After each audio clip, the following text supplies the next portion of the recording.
Are trying to come to grips with what happened yesterday in Texas. The tragedy that claimed the lives of at least 19 elementary school students and 2 teachers.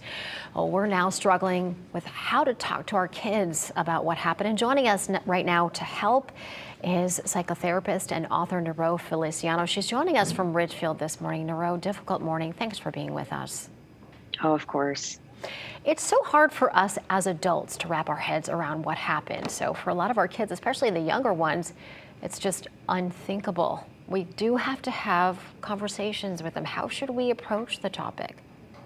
We really do. And it is such a hard day for parents because the number one thing we need to do for our kids is reassure them of their safety. And I know many parents are struggling with this. As a mom of 4 kids, I struggle with this, but that is the most important thing for their emotional and mental well-being.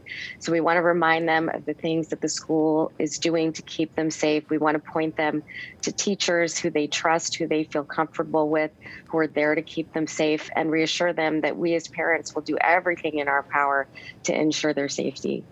As parents, we almost wish we had a peek into our kids' minds to see what they're thinking, what they're truly feeling, because oftentimes they just give us the standard, I'm fine, I'm okay, don't worry about it, Mom. But what should we be telling them? What should we really be looking out for those kids that are saying that they're fine? Right. I mean, number one, we want to try and initiate a conversation by asking them, what have you heard and what do you know? And give them the space to talk. We want to validate any feelings that they have, whether it's confusion or anxiety, normalizing it by saying it's completely okay to feel that way and understandable, and then correct any misinformation that they might have. And again, going back to reassuring them of their safety. But many kids, as you say, do not talk. So we want to observe signs in their behavior that have changed. Are we seeing more outbursts? Are we seeing behavior that's withdrawn? Are we seeing changes in eating or sleeping patterns? That's an indication that we may need to have more conversations and just give them more one-on-one attention where they feel safe and comfortable to begin to open up more. Now, talking about opening up more, when it comes to younger kids, little kids, they actually seem to be able to talk more about it. And they have a lot of questions like, why did this happen? Well, why did that person do that? How do we answer those questions when we don't really know? These are tough questions. And, again, we can talk about people struggling with mental illness. That's something we can explain at an age-appropriate level. But as parents, it's also okay to say, I don't know. There are some big questions that we don't have answers for. So it's okay to say, I don't know. And let's think about this and talk about it and figure some things out together. That's a good point. It's okay to say that you don't know and just to be honest with them.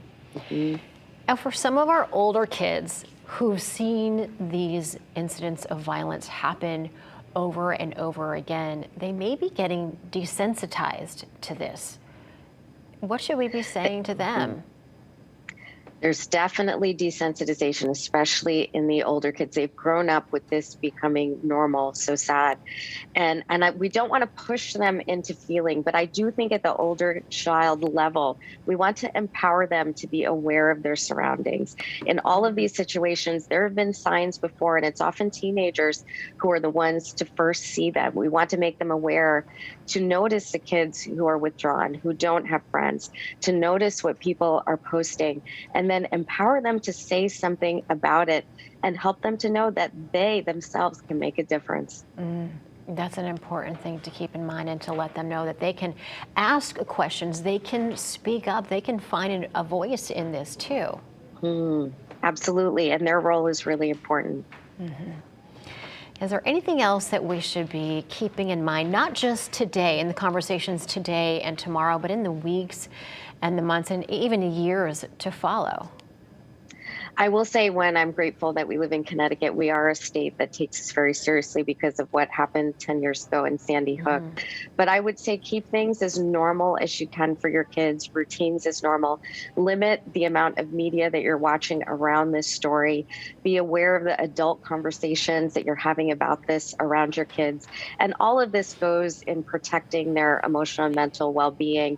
And then look up resources. I have 2 very helpful resources that talk about age-appropriate appropriate ways to approach these conversations with kids on my Instagram, Niro Feliciano, in the link in my profile.